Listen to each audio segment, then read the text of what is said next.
दिल्ली की बीजेपी सरकार ने राजधानी का प्रदूषण खत्म करने का नायाब तरीका तलाशा है। दिल्ली के हरे भरे यानी पेड़ पौधों से भरपूर इलाकों में प्रदूषण मापने के स्टेशन बनाए जाएंगे।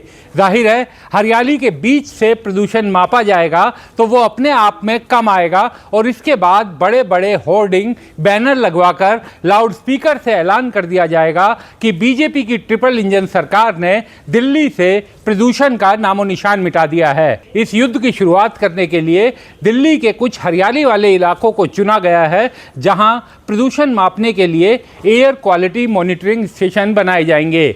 इन मॉनिटरिंग स्टेशनों से 24 घंटे प्रदूषण का स्तर मापा जाएगा। जाहिर बात है कि हरियाली के बीच से प्रदूषण मापने वाले स्टेशन होंगे तो दिल्ली का औसत प्रदूषण अपने आप कम हो जाएगा। ज्ञानियों ने शायद ऐसे ही मामलों के लिए कहा था कि हींग लगे न फिट करी और रंग चोखा होए। हिंदुस्तान टाइम्स की एक खबर के मुताबिक इन प्रदूषण मापक स्टेशनों को जेएनयू, इग्नू, नेताजी सुभाष यूनिवर्सिटी के घोर हरियाली युक्त कैंपस में लगाया जाएगा। इनके अलावा एक स्टेशन माल्चा में सेंट्रल रिज के पास, एक दिल्ली छावनी, एक कॉमनवेल्थ गेम्स स्पोर्ट्स कॉम्प्लेक्स में लगाए जाएंगे। ये तीनों भी खूब हरे भरे इलाके हैं। विशेषज्ञों का कहना है कि नए स्टेशनों के लिए जिन इलाकों का चयन किया गया है उनके कारण दिल्ली का AQI इंडेक्स यानी एयर क्वालिटी इंडेक्स का औसत कम हो जाएगा, लेकिन इससे दिल्ली के प्रदूषण की सही तस्वीर नहीं दिखाई देगी।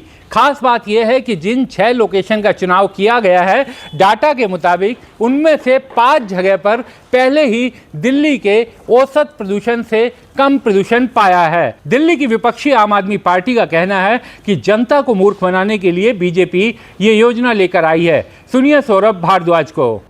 मैं सवाल करना चाहता हूं मुख्यमंत्री जी से, किस अफसर ने तय किया कि ये मॉनिटरिंग स्टेशन यहाँ पे ग्रीन एरिया में लगाए जाएंगे? उस अफसर का नाम सरकार बताए। उस अफसर ने ये किस आधार पे तय किया? कोई तो स्टैंडर्ड्स होंगे, जनरली CPCB की गाइडलाइंस होती हैं जिसके आधार पे तय किया जाता है कि मॉनिटरिंग स्टेशन कहाँ लगेगा। क्या CPCB की गाइडलाइंस के आधार पे ये किया गया है? अगर नहीं किया गया है तो आपने उस अफसर पर क्या कार्रवाई की?